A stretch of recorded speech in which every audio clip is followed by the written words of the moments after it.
नमस्कार दोस्तों, स्वागत है आपका इकोनॉमिक मास्टर यूट्यूब चैनल पर।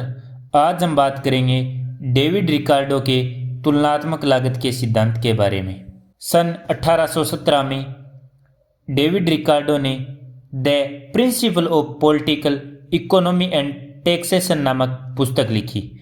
इस पुस्तक में अंतर्राष्ट्रीय व्यापार के सिद्धांत का प्रतिपादन किया, जिसे हम तुलनात्मक लागत सिद्धांत के नाम से जानते हैं।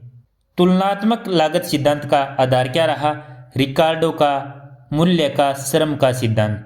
रिकार्डो के श्रम मूल्य सिद्धांत में क्या बताया गया कि किसी वस्तु के मूल्य का निर्धारण उस वस्तु में निहित श्रम की मात्रा द्वारा ही होता है। यह केवल घरेलू व्यापार में लागू होता है, मगर अंतर्राष्ट्रीय व्यापार में लागू नहीं होता।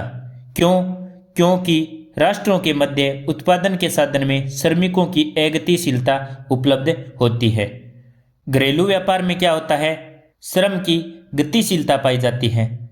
जब विक्रय श्रम लागत से अधिक हो तो उस तरफ श्रम का स्थानांतरण होगा व उस वस्तु की पूर्ति अधिक होगी। कैसे? माना दो वस्तु हैं ए और बी। यदि बी का विक्रय अधिक है तो उसका उत्पादन अधिक करना होगा। इसके लिए अधिक श्रमिकों की आवश्यकता होगी, तो श्रमिक ए से किस ओर जाएंगे? बी की तरफ। दूसरी स्थिति देखें, यदि विक्रय श्रम लागत से कम हो तो उस तरफ श्रम का स्थानांतरण कम होगा या श्रम की कटौती होगी। यह गतिशीलता विक्रय मूल्य के श्रम लागत या उत्पादन लागत के बराबर होने तक बनी रहेगी। अंतर क्षेत्रीय उद्योगों में मजदूरी दरें समान होने पर यह गतिशीलता बराबर रहती है, अर्थात विक्रय मूल्य बराबर होता है श्रम लागत या उत्पादन लागत के। रिकार्डो ने तुलनात्मक लागत को एक एग्जाम्पल के द्वारा दर्शाया कि दो देश हैं, पुर्तगाल और इंग्लैंड। दोनों कपड़े और शराब का उत्पादन करते हैं। उत्पादन लागत श्रम घंटे में दी गई है। एक इकाई कपड़े की लागत पुर्तगाल के लिए 90 जबकि इंग्लैंड के लिए 100 श्रम घंटे है। इसी तरह शराब की लागत पुर्तगाल के लिए 80 श्रम घंटे और इंग्लैंड के लिए 120 श्रम घंटे है। अब निरपेक्ष लाभ की गणना करें तो पुर्तगाल के लिए कपड़े में निरपेक्ष लाभ कितना होगा? 90/100 बराबर 0.90। इंग्लैंड के लिए कपड़े में निरपेक्ष लाभ कितना होगा? 100/90 बराबर 1.111। पुर्तगाल के लिए शराब में निरपेक्ष लाभ कितना होगा? 80/120 बराबर 0.67। इंग्लैंड के लिए शराब में निरपेक्ष लाभ कितना होगा? 120/80 बराबर 1.5। तो पुर्तगाल को दोनों वस्तुओं में निरपेक्ष लाभ प्राप्त है, क्योंकि पुर्तगाल में कपड़े और शराब की एक इकाई लागत इंग्लैंड की तुलना में कम है। पुर्तगाल को सापेक्ष लाभ केवल शराब के उत्पादन में प्राप्त होता है। इसलिए पुर्तगाल शराब में ही पूर्ण विशिष्टीकरण करे और इंग्लैंड केवल कपड़े में विशिष्टीकरण करे। तो पुर्तगाल शराब का उत्पादन करे और कपड़ा इंग्लैंड से खरीदे। इंग्लैंड कपड़े का उत्पादन करे और शराब पुर्तगाल से खरीदे, तो क्या होगा? दोनों को लाभ होगा। पूर्ण विशिष्टीकरण से क्या होगा? समग्र उत्पादन अधिक होगा।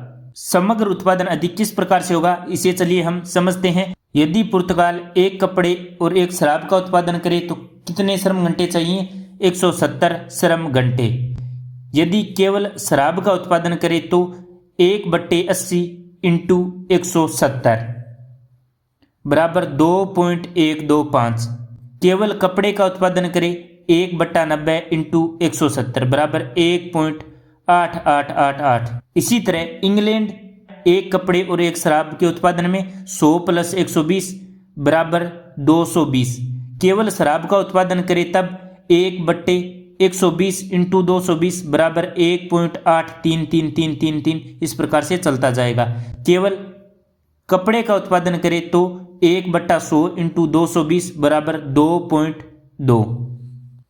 तो शराब की पुर्तगाल में लागत बट्टे शराब की इंग्लैंड में श्रम लागत 1 से कम होगी और कपड़े की पुर्तगाल में श्रम लागत बट्टे इंग्लैंड में कपड़े की श्रम लागत 1 से अधिक होगी। यदि शराब की पुर्तगाल में श्रम लागत को M1 से, इंग्लैंड में शराब की श्रम लागत को M2 से और कपड़े की पुर्तगाल में श्रम लागत को M3 से और इंग्लैंड में कपड़े की श्रम लागत को M4 से लिखें तो M1/M2 कम होगा 1 से, जबकि M3/M2 अधिक होगा 1 से।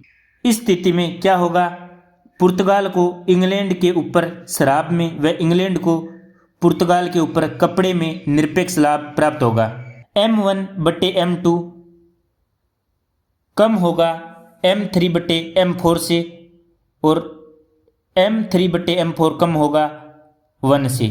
तब तुलनात्मक लाभ क्या होगा, 0.67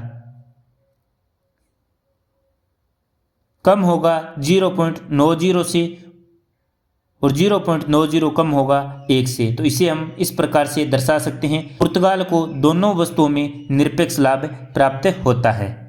अतः लागतों में तुलनात्मक लाभ निरपेक्ष लाभ के साथ होता है।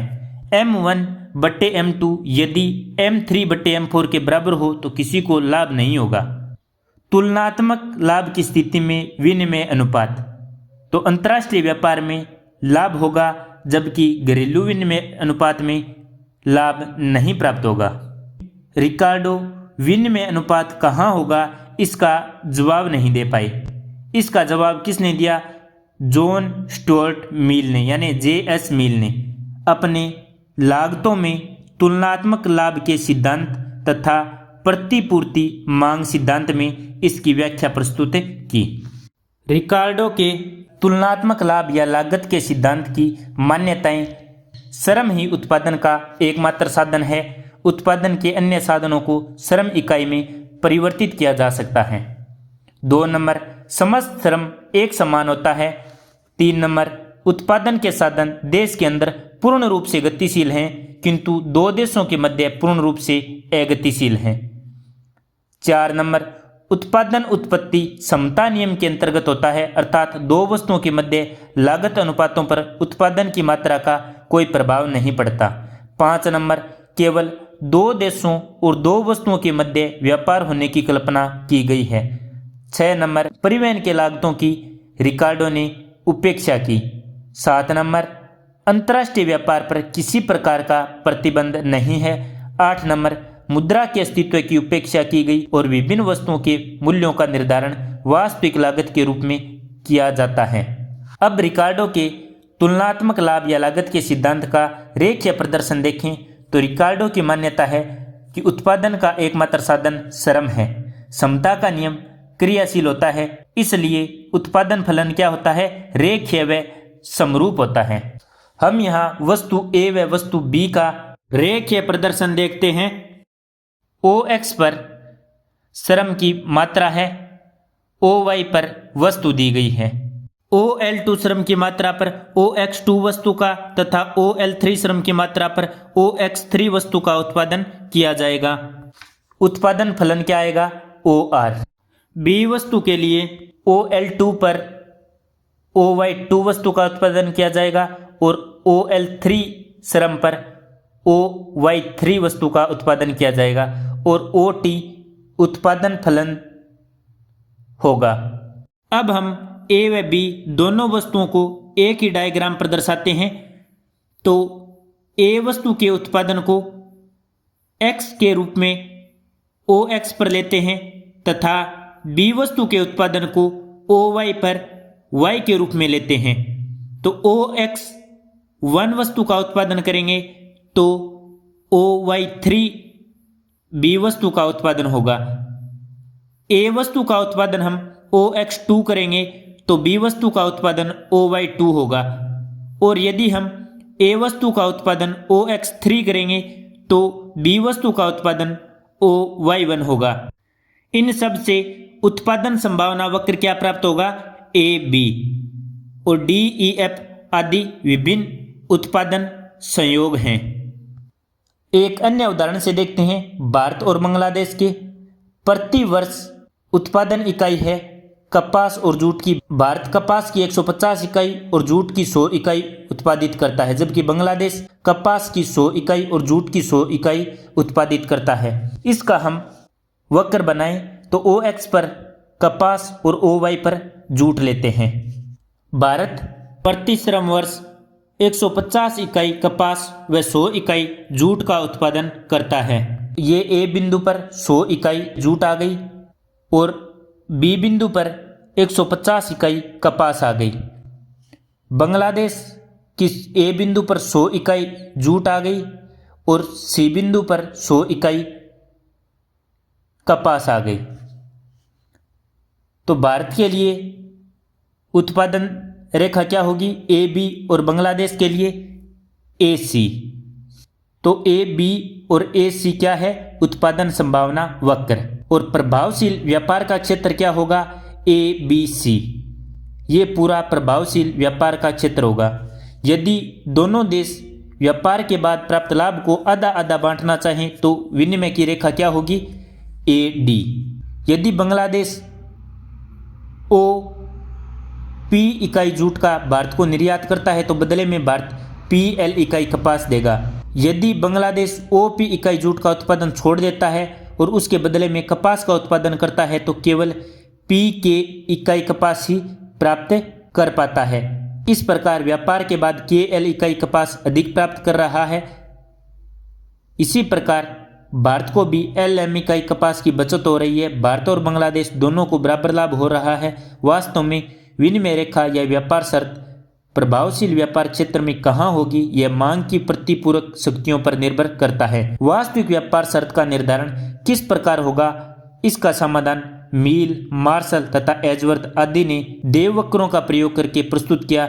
इस प्रकार रिकार्डो का विश्लेषण केवल पूर्ति पक्ष पर विचार करता है और मांग पक्ष को छोड़ देता है, इसलिए रिकार्डो की व्याख्या अधूरी व्याख्या कही जाती है। तो रिकार्डो किस पक्ष पर विचार करता है? केवल पूर्ति पक्ष पर विचार करता है।